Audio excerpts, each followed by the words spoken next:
گوێگران و بیسەرانی ڕادیۆ دەنگیگە لە هەر شوێنە گوێ بیستێمە سڵاوتان لێبێ. من محەممەد بابانم، ئامادەکار و پێشکەشکاری بەرنامەی پرسی ئەم جارەشمان تایبەتە بە تێپەڕبوونی 36 ساڵ بەسەر جینۆسایدی ئەنفالی گەلی کوردە.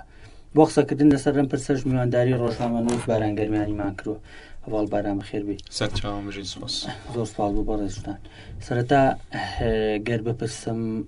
ئەنفال چی بوو، ئەنفال بۆچی ڕوویدا و ئامانج لەو پرۆسە بەدناوە چی بوو؟ بەڵێ ئەنفال پرۆسەیەکی بەدناوی ڕژێمی بەعز بوو بەرامبەر بە گەلی کورد لە باشووری کوردستان. لە هەشت قۆناغدا ڕژێمی بەعز هێڕشی کردە سەر گەلی باشووری کوردستان و بە هەزاران کە بە سەدان هەزار کەسیان زیندە بەچاڵ کرد، کیمیاباران کرد. واتە لە تێکرایە و هەشت قۆناغدا دەیان گوند هەزاران گوند بورن، سەدان هەزار هاوڵاتی بێتاوان هەمویان گواسترانەوە بۆ ناوچەکانی خواروی عێراق و بە زیندە بەچاڵ کرانی یاتەواتە بە شێوەیەکی زیندوو خۆڵیان بەسەرا کرا بەداخەوە و زیندە بەچاڵ کران. بەشێکیانیش لە ژێرە شکنجەدا یاخود بەداخەوە دەدان بە سەگەکانی ئەو زیندانانە و بۆ شێوازیانی کارەساتێکی مەرگەساد و گەر بڵێن بۆ ڕوویدا ئەو کاتە کە ئەنفال پێشەوەی کە ئەنفال ڕوودا ڕژێمی عێراق لەگەڵ ئێرانە لە شەڕێکی ساڵە تازە لێبوویەوە. داتوانین بڵێن هیچ دەرەنجامێکی ئەوتۆی بەدەست نەبوو،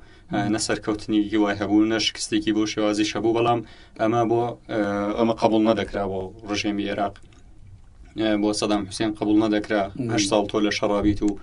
هیچ دەستکەوتێکی ئەوتۆت نەبێ. لە هەمان کاتیشدا گەلی کورد یاخود با بڵێن پێشمەرگەش و گەلی کوردیش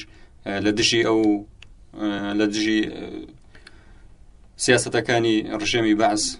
بە بەردەوام ناڕەزایەتیان دەردەبڕی و دژی و جۆرە سیاسەتکردنەوە و پاکتاوکردنی گەلی کورد دەوەستانەوە. ئەمەش گەیشت بۆ ترۆپکی خۆی، بۆیە ئەم دوولایەنە دەتوانم بڵێم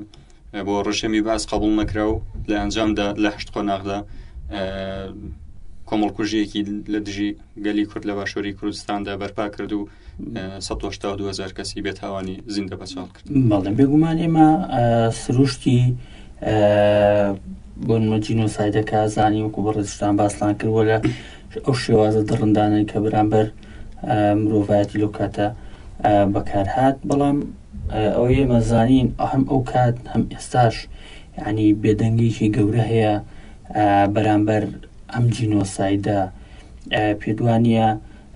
بێدەنگێکی لەم جۆرە هۆکاری ئەوە بووە بۆ نمونە تاوەکو ئێساش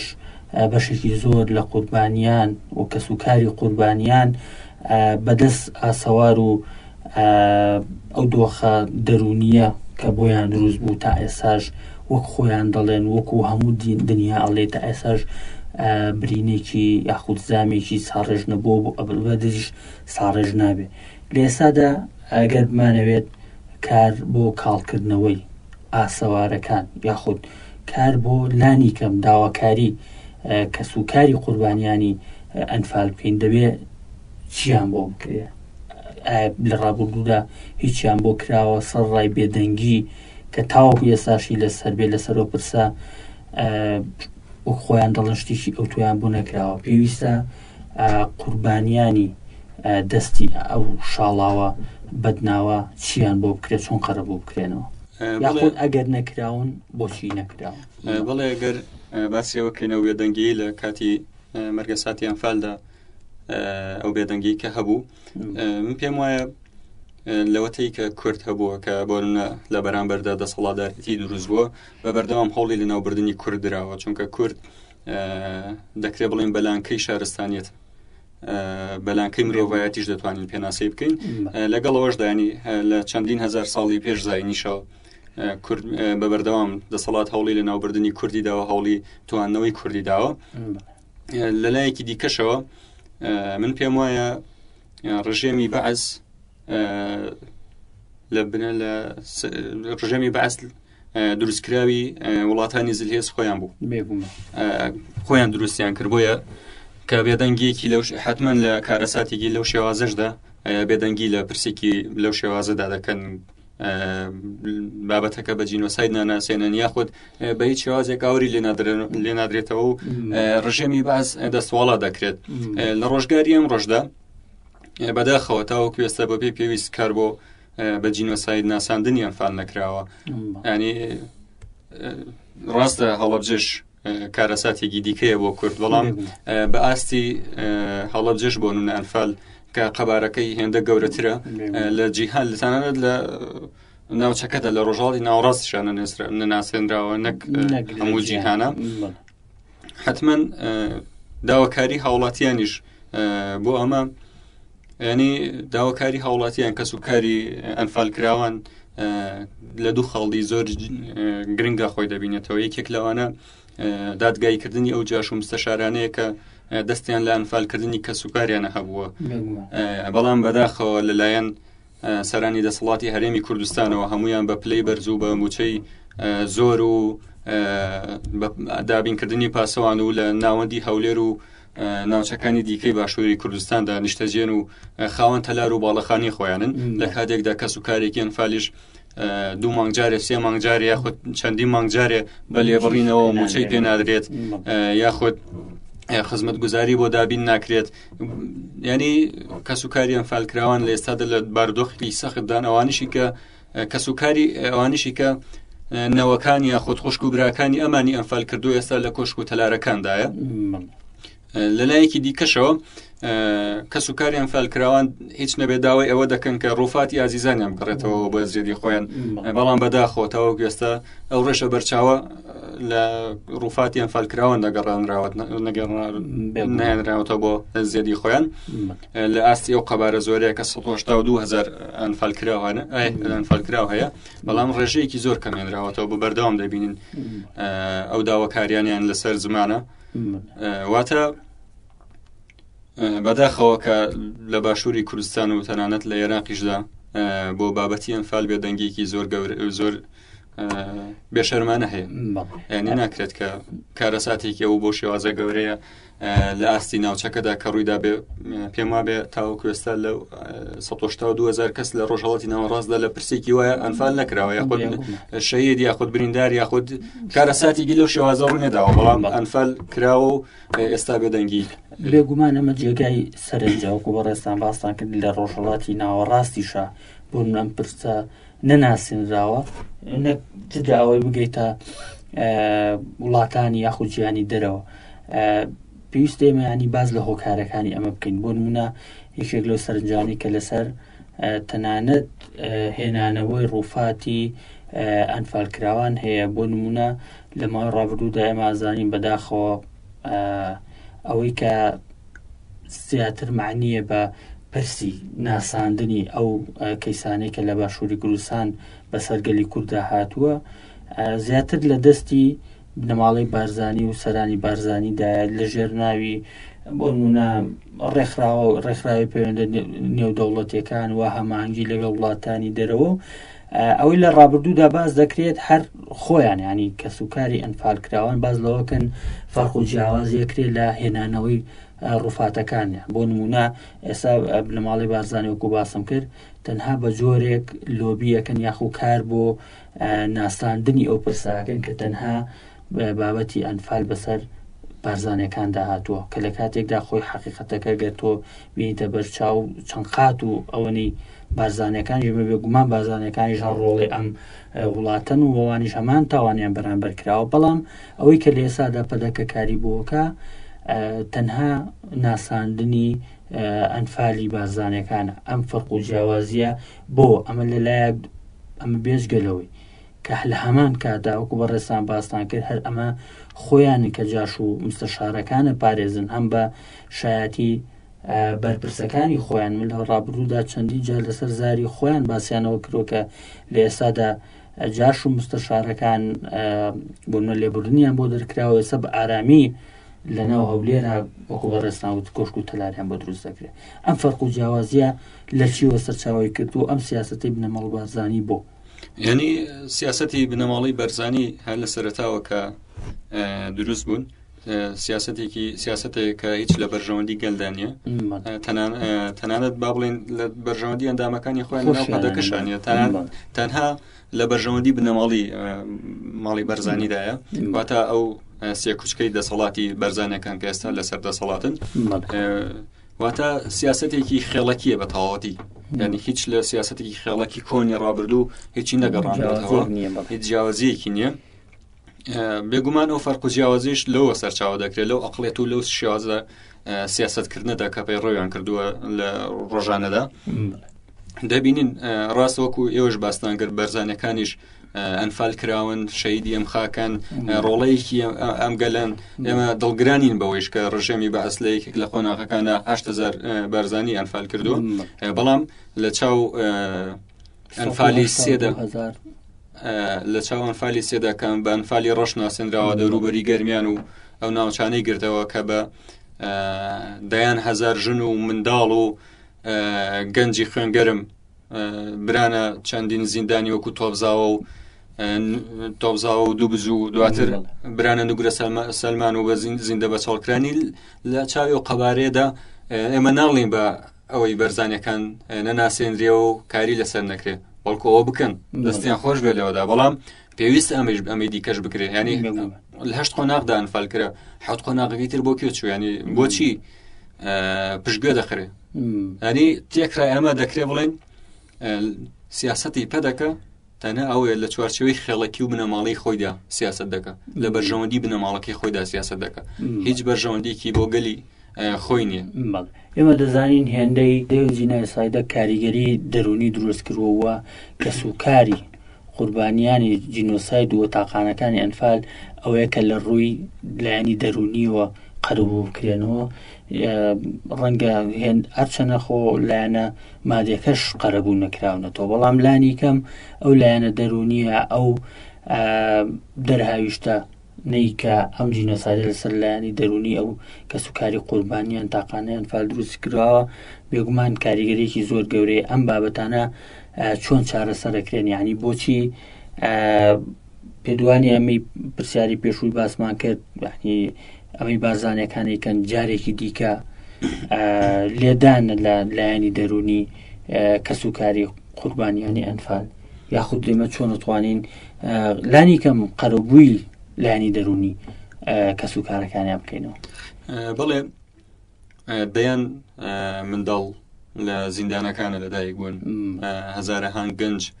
بە بەرچاویانەوە دایک و خوشک و برا و باوکیان زیندە بە چاڵ دەکران هەزارانی دیکە لە زیندانەکان کە گەڕانەوە ئێستاش خۆیان باسی دەکەن ئەو دیمەنانەی کە لەوێ بینیوانە ئەو کوشتاری کە لەوێ بینە ئەو زیندە بە چاڵی ئێستاش بە بەردەوام لە بەرچاوێنە و لە ناو مێشکیانە دەخۆلێتەوە ئێستاش کە چاوەڕی هاتنەوەی ئازیزەکانیانن ینی جارێکیان یەکی کەسوکارێکی ئەنفال چیرۆکێکی بۆ گێڕامەوە ئەوێت ئێستاش سەیری ڕێگای گوندەکەم بەکەم بەڵام ئێستا کەسوکارەکەم دێنەوە ینی دوای 36 ساڵ ئێستا چاوەڕوانی گەڕانەوەی کەس ئازیزەکان لە کاتێکدا ئەزانێت کە زیندە بە چاڵ کراوە لە بەرچاوی خۆیدا ئەمانە هەمووی ئەمە خاڵێکی دیکە بینینی ئەو مستەشار و ئەوانەی جاش و مستەشارانەی کە ئاوکاری ڕژێن بوون لە پاکتاوکردنی کووردا لە ئەنفالکردنی گەلی کووردا ئێستا دەبینن ئەمان لە گوزەرانێکی سەختدان بەڵام ئەوان لە کۆشک و تەلار و لە ژیانێکی فول فەراهەمکراودا دەژین ئەمە خاڵێکی دیکە واتە ئەمانە ئەو گرێ دەرونیە لە مێشکی کەسوکاریان فالکراوانە دروست کردووە بۆ چارەسەریش ینی دەکرێت هەندێک چارەسەری لاوەکی پێشنیار بکرێت و حکوومەتکاری لەسەر بکەوەک و گرنگی پێدان لە ڕووی نەخۆشخانەی دەرونی ئەو بابەتانەوە ئەمەوەکو لاوەکی بەڵام پێم وایە چارەسەرێکی گشتگیر کە بۆ کەسوکاریان فالکراوان بکرێت گەڕانەوەی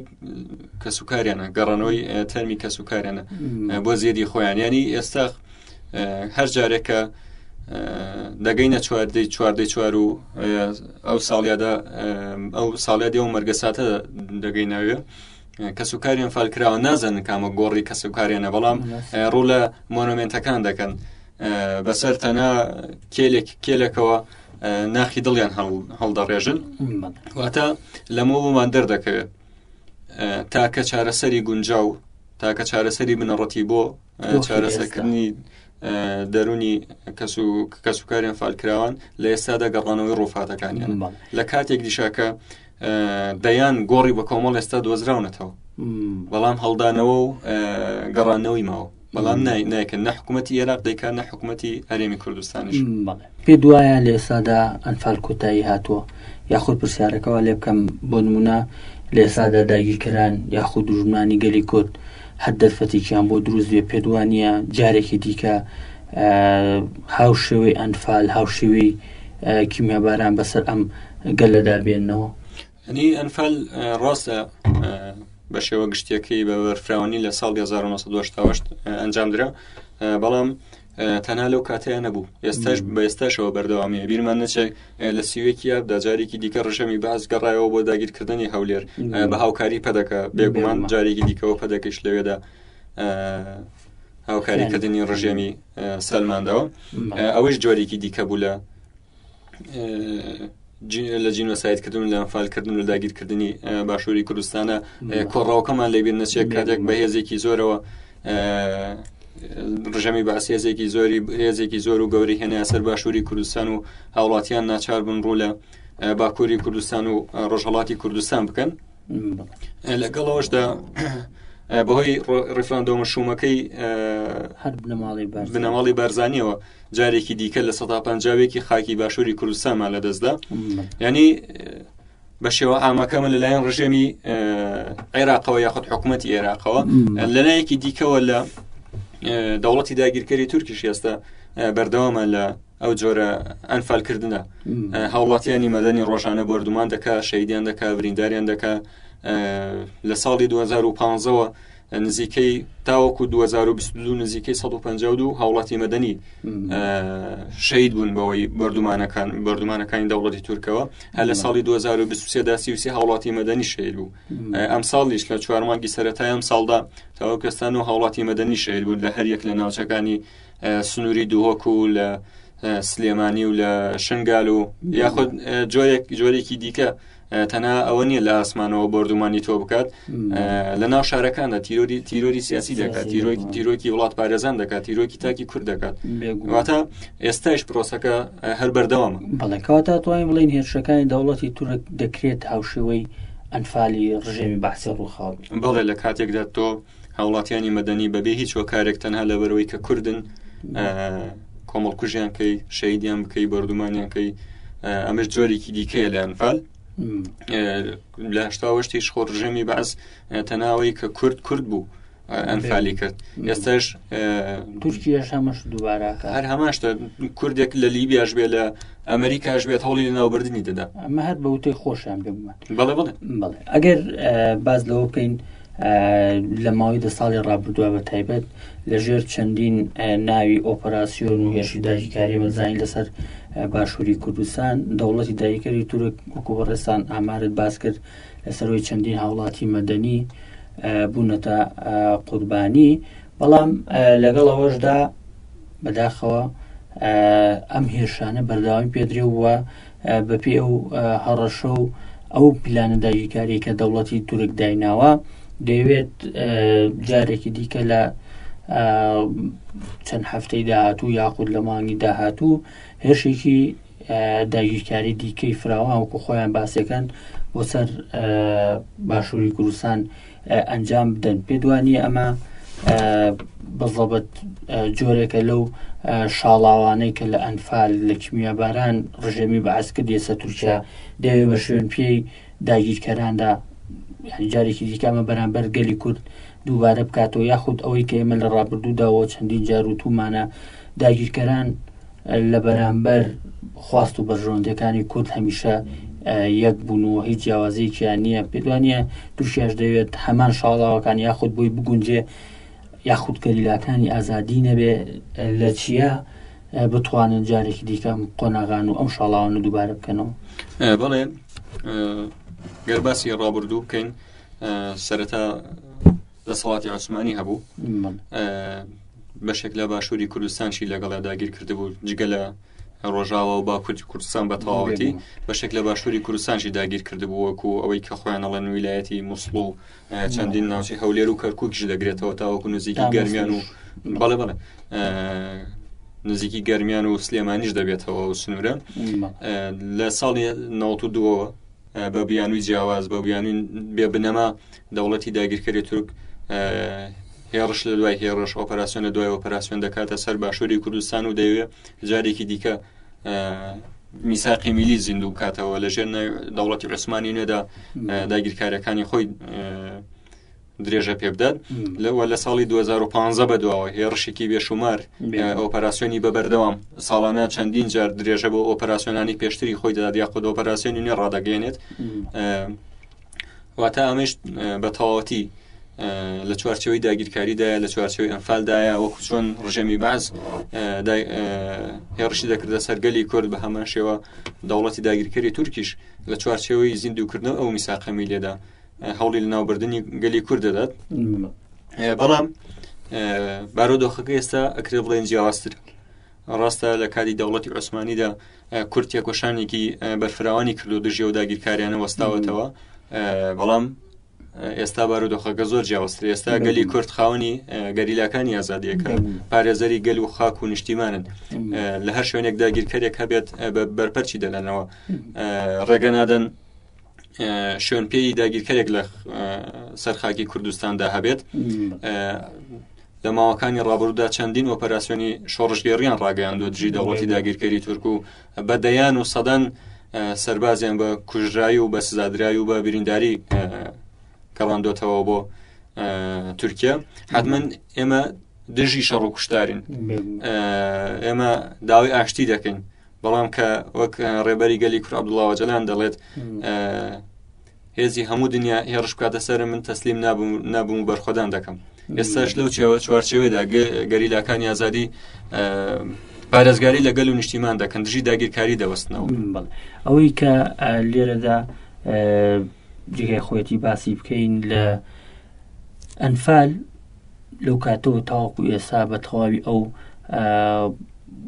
جینۆسایدانەیە ئەو کارەساتانی کە بەسەر کووردا هێنراوە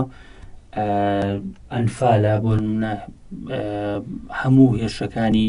باسی سیوێکی ئابد کرد باسی ڕیفراندۆمت کرد بە هەمان شێوە بۆ ئەم هێرشە داگیرکاریانەی تورکیاش بۆ هەمیشە هێڵێک هەبووە کە هێڵی خیانەتە لەم بینەیە جێپی خۆی کردوتەوە یەکێک لەوانە بۆ نمونە ئەو کاتی جاش و مستەشارەکان لە ئەنفال بەشدار بوون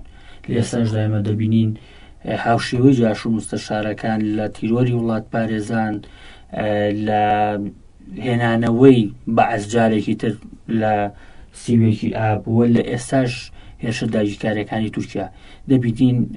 هێڵی خیانەت یاخود هێڵی سیخوڕی بەردەوام لەسەر ڕێچکەی خۆی خەریکی کارە و بەداخەوە پەدەکە لە ئێستادا پێشڕەوی ئەم هێڵاکە کاتێمە چۆن ئەتوانین خوێندنەوەیکی گونجاو بۆ ئەم هێڵە بکەین و چۆن بتوانین ئەم هێڵە بە جۆرێک بناسیێنین کە تا ڕادەیەک بێکاریگەری بکەین و نەتوانێت لەم بەردەوامیدانە یاخود لەم پلانانەی داگیرکەران ڕۆڵی خۆیان بگێڕن بەڵێ پەدەکە لە ئەو کاتی کە دامەزراوە تاوەکو ئێستا لە هەر چوار بەشی کوردستان تەنها لە باشووری کوردستانیش نە کە مەڵبەندی سەرەکی خۆیەتی و لێوە دامەزراوە و کار و خەباتی سیاسی خۆی درێژە بێ دەدات لە هەر چوار پارچەی کوردستان لە هەر کاتێکە کورد گەیشت بێتە دەستکەوتێک لە هەر کاتێکە ئومێدێک بۆ کورد دروست بێت دەبینین پەدەکە دژی وەستاوەتەوە و لێداوە و لەگەڵ داگیرکەراندا ڕێککەوتووە ئەمانە چەندین نمونە و بەڵگە هەیە ینی بەڵگەی بە ژمارە بە ڕوونکردنەوە بە نووسراو هەمووی هەیە کە لە ڕۆژهەڵات لە باکوور لە ڕۆژاوا لە باشووری کوردستانە بەردەوام دژی دەستکەوتەکانی گەلی کورد بووە بۆ لە ڕاپەڕینە دوایەوە لە سیوێکی ئابدا لە ڕیفراندۆمدا ئێستایش بۆ نمونە لە هێرشەکانی دەوڵەتی داگیرکەری تورکدا دەیبینن ڕێگای هاتوچۆ بۆ دەوڵەتی داگیرکەری تورک دەکاتەوە کۆپتەرەکە هێلیکۆپتەرەکانیان لە ناو بنکە و بارەکەکانی پەدەکەدا دەنیشتنەوە بە جلوبەرگی پێشمەرگەوە داگیرکەرێنە سەر خاکی باشووری کوردستان یاخود بە خۆیان دەبن بە بەشێک لە سوپای داگیرکەری تورک پێشمەرگەی ڕۆژیان هەیە، گوڵانیان هەیە، هێزەکانی زێرەڤانیان هەیە. ئەمانە ڕاستەخۆ پەیوەندیان لەگەڵ دەوڵەتی داگیرکەری تورکیە و تەنانەت چاوپێکەوتن و دانیشتنیانیش هەیە. بە بەڵگە و بە ڤیدۆ ئەم بەڵگانەمان لایە و تۆمار کراون بۆ ڕایگشتی بڵاو کراونەتەوە و ڕوو ڕاستی پەدەکە بەدەرخراوە. واتە بەداخەوە لەوەتەی پەدەکە هەبووە بەربەردەوام لە هێڵێکی خیانەتدا بووە. ئێستا ئێمە ناڵین کە پەدەکە و دەوڵەتی داگیرکەری تورک خاڵێکی هاوبەشیانە یاخود هاوکاریەک دەکەن، بەرژەوەندیان لەگەڵێکدایە. ئێمە دەڵێن دەوڵەتی داگیرکەری تورک هیچ هاوکاریەکی پەدەکە ناکات، تەنانەت وەکو کوردێک لە ئەڕوانی و وەکو دوژمنێک سەیرەکە، بەڵام ئەوە بەڵێ بڵێ وەکو مەقاش بەکارێنێ، بەڵام ئەوە پەدەکەیە کە بۆ بەشێک لە داگیرکەن هاوکاریانیش ناکەێستا. ساڵانی ڕابردوو هاوکاریانی دەکرد، بەڵام ئێستا خۆی بوو بەشێک لە دەوڵەتی داگیرکەری تورک، خۆی ئەوێ لە ناو باوەشیەوەندا بێت و هێڕش بکاتە سەرگەلی کورد. ئێستا کە ئومێدێک هەیە لە ڕۆژاوی کوردستاندا خۆ بەڕێوەبەریەک دروست بووە گە هەموو گەلانی ناوچەکە بە ئاشتی و بە ئارامی پێکەوە دەژێن. جارێکی دیکە لە ڕێگەی ئەنە کەسەوە کە باڵێکی سەربەپە دەکەیە هەوڵی پشێوی هەوڵی ئاڵۆزی دەدات دژی ئەو دەستکەوتەی کورد دەوەستێتەوە. هەمیشە بۆ ناساندن یاخود بۆ گەیاندنی ئەم جینۆساید و مەرگە ساتانە هەمیشە باسی ئەوان کرد پەدەکە لە بەرێکا بووە، هەمیشە لە خزمەت داگیرکەران کاری کردووە. وەکو باسم کرد لە 182,000 ئەنفال تەنها 8,000 بارزانی ئەنفال لە 8,000 بارزانی ئەوی ژەوانەی کە مەگەر تا ڕادەیەک دوور و نزیک خزمەتی یان ناسەوەی هەبوو بێت لە بینیانە زیاتر، یعنی لۆش فەرق و جیاوازی ئەکرێ. دەبینین لە قوربانیانی هێرش و داگیرکاریەکانیش بە هەمان شێوە پەدەکە هاوکارە. بۆ نمونە من لە ماوەی دوو ڕۆژی ڕابردوودا لە دوانی کامەران عوسمان بەرپرسی یاخود ئەندامی ڕێکخراوی CPT ئەمریکی باسی لە قوربانیەکان کرد. دەڵێت لە ماوەی ڕابردوودا بەس لە باشووری کوردستان 700 هاوڵاتی بوونەتە قوربانی هێرش و داگیرکاریەکان، بەڵام لە راپۆرتی پزیشکی هیچ کام لەو 700 هاوڵاتیە ڕێگەن بۆ نەدراوە بڵێن بەهۆی بردومانەوە بووە. ئەمەش بێگومان ڕەنگە هۆکارەکەیەوە بێکە ئەمەنە بێتە بەڵگەیەک لەسەر داگیرکەرانیا بە تایبەت لەسەر دەوڵەتی تورک بۆ ئەوەی کە تۆ دوو ڕۆژی تر ئەم کەیسە بەریتە وڵاتانی دەرەوە ئەمان ڕێگری بکەن لەوەی کە ئەمانە بەڵگە بن لەسەر داگیرکەرانانی ئەم خۆبەستنەوەی یاخود ئەم پێکەوە بەستنی چارەنووسی حیزبێک یاخود بنەماڵەیە کە خۆیان بە کورد و نەتەوەیی دەزانن بە داگیرکەرانە بۆشی گێڕیتەوە. بڵێ باسی بەڵگەکان بکەین. پەدەکە سەرڕای ئەو هەموو شەید و قوربانیانە تەنانەت لە راپۆرتی پزیشکی ئەو کەسانی کە شەید بوون بەوەی بەردومانەکانەوە هیوا هەیە و توێتی لە سەربان کەوتۆتە خوارەوە، ینی بەهۆی بردومانی دەوڵەتی داگیرکەری تورکەوە شەید بووە. پەدەکەوە توێتی بەهۆی ڕوودای هاتوچۆ یاخود لە سەربان کەوتۆتە خوارەوە گیانی لەدەستاوە بەداخەوەیان. ئەمانە ئەو بابەتانە ڕەنگە چاوی جیهان لەسەری نەبێت یاخود کەمتر چاوی جیهانی لەسەر بێ پەدەکە بە شێوازێک دایپۆشێت. بەڵام بیرمان نەچێک لە چوارچێوەی هێرشداگیرکاریەکانە هێرشداگیرکاری بۆ سەر ژینگەی کوردستانیشەیە بە بەردەوام چەکێکی قەدەغکراوی کیمیاوی و تاکتیکی لە چیاکانی کوردستانە بەکاردێت. پەدەکەیش هیچ سەرڕایەوەی کە هیچ هەڵوێستێکی دژی ئەوە نییە، بەڵام ئامادەش نییە لیژنەیەک لە ئەندام پەرلەمان لە پزیشکان بچنەوە ناوچانە تاقیکاری بۆ بردومانەکان بکەن. لە ماوەی ڕابردوودا جەمیل بایک هاوسەرۆکی کۆنسێی بەڕێوەبەری کەچەکەش داوای کردبوو لە پەدەکە خۆیان لیژنەیەک پێک بێنن، لیژنەیەکی پسپۆر پێک بێنن لێکۆڵینەوە لە بردومانەکان بکەن لەو کیمیابارانە بکەن، بەڵام پەدەکە جارێکی دیکە ئەوەشی نەکرد. واتە وەکۆیەوە باستان کرد هۆکاری نەکردنی ئەمانە یاخود شاردنەوەی ئەم بابەتانە بۆ ئەوەیە پرسی جینۆساید، پرسی ئەنفال، پرسی ئەو ئەنفالە نوێی کە ئێستا لە دژی گەلی کورد بەڕێوە دەچێت نەگاتە دەرەوە، چونکە گەر بکاتە دەرەوە حتمەن هاوکارەکانی خۆشیان دەستێکەڵبوونەکانی خۆشیان لەگەڵ داگیرکەراندا ئاشکرا دەبێت و لێپرسینەوەیان لەگەڵ دەکرێت بە سزا دەگەێنرێن جارێکی لەسەر دەسەڵات نامێننەوە ئەو بەرژەوەندیانی خۆیان کە هەیەە هەمووی خامۆش دەبێتەوە. گە دوای پرس بکەم بە کورتی وەکو ڕۆژنامەنووسێک بێگومانی منزانین میدیا کاریگەریەکی زۆر گەورەی هەیە ئەگەر بە ئازادانە یاخود بە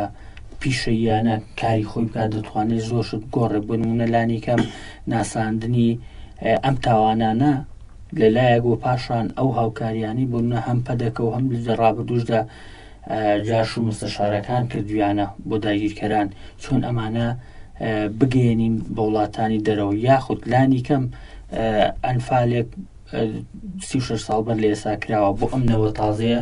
چۆن میدیا بتوانێت حەقیقەتی ڕووداوەکان بگوازێتەوە بۆ گەنجەکان بۆی بتوانن گەنجان یاخود ئەندامان یاخود تاجی کورد لەسەر ئەم پرسانە گەورە بکرێن و بتوانێت بنولانی کەم بەرامبەر ئەو داگیرکەرانەی کە ڕۆژ لە ڕۆژان دەستیان هەبووە لە جینۆسایدکردنی خۆیان و کەسوکارەکانیان لێخۆشبوونێک نەبێ و بتوانن لە ڕابردووە حەقیقەتی ئەوان بخەنە ڕوو وەک میدیاکار وەک ڕۆژنامەنووس پەیامی بەڕێستان چی وە چۆن ئەم بابەتانە یاخۆ هەم بۆ میدیاکارانی دیکە هەم بۆ ڕۆژنامەنووسانی هاوڕێت لە دەرەوەی میدیای ئازاد و میدیای کە بەڕێز و منژیشی لەسەرەکەین چۆن ئەم بابەتانە بگەێنی بە هەم دنیای دەرەوە هەم بە هاوڵاتیانیش. بەداخەوە میدیاکانی باشووری کوردستان دەکرێت بڵین بەپی پێویستی ڕاستە کاریان کردووە لە سەرپرسی ئەنفال بەڵام بەپی پێویستی نەبووە تاوەکو ئێستا لە ئاستە و تاوانە گەورەیەدا میدیای کوردی نەیتوانیوە کاری خۆی بکات ئەمەش پێویستە میدیاکان جدیتر کار لەسەر پرسی ئەنفال بکەن بە دیکۆمنت بە ئەرشیف یاخود ئەو چیرۆکانی کە لە کاتی ئەنفالە لەسەر زاری ئەو کەسانی کە سوکاریان ئەنفالون یاخود خۆیان بارودۆخەکەی بینەوە دەتوانن لەسەر زاری ئەوانەوە چونکە ئێستا تەمەنێکیان کردووە بەهۆی چەندین نەخۆشیەوە دەناڵێنن بەداخەوە ئەگەرێ لە چەند ساڵی داهاتوودا بۆ ئەمە شیفانە هەمووی لەناو بچێنێنی ئەمانە کانگای زانیارین دەکرێت میدیاکان لە زاری ئەوانەوە بۆنەوەکانی ئێستا بیگوازنەوە لە زاری ئەوانەوە و بارودۆخی کەوان بینیوانە ئەو مەرگە ساتی و ئەو ڕووداوانی کە لە بەرچاوی ئەوانە بۆ بیگوازنەوە بۆ ڕای گشتی بۆ تەواوی هەموو جیان پرسەکە تا بکرێت گەورەتر بکرێتەوە بۆی لە تەواوی جیهانە بە جینۆساید بناسێنرێت یعنی بەداخەوە تاوەکو ئێستا میدیا بە نەیتوانیەوە لە ئاستیە و تاوانە گەورەیەدا کارەکانی خۆی ڕاوپەڕێنێ و بیگوازێتەوە بۆ نەوەکانی داهاتوو بۆ هەموو چی بێگومان جیاواز لە میدیاکارانیش ناوەندە ئەکادیمیەکان و سینەما فیلم ڕێکخراوە هونەرەکان ئەمیش ئەرکە لە سەریان لە چوارچێوەی ئەو شان و سینەما و ئەو بەرهەمانەی یاخود ئەو کارە هونەریانی بەرەمێنن ژێگەیەکی گرنگ بۆم بابەتە بکەنەوە. من سوپاس دەکەم بارانگەرمیانی بەشداربی لەم بەرنامەیە. زۆر سوپاس بۆ ئێوەش. بەڵێ بەڕێزان زۆر سوپاس بۆ ئێوەش تاکو ئێستا بیسەرمان بوون تا پرسێکی دیکە ئاسوودە بن.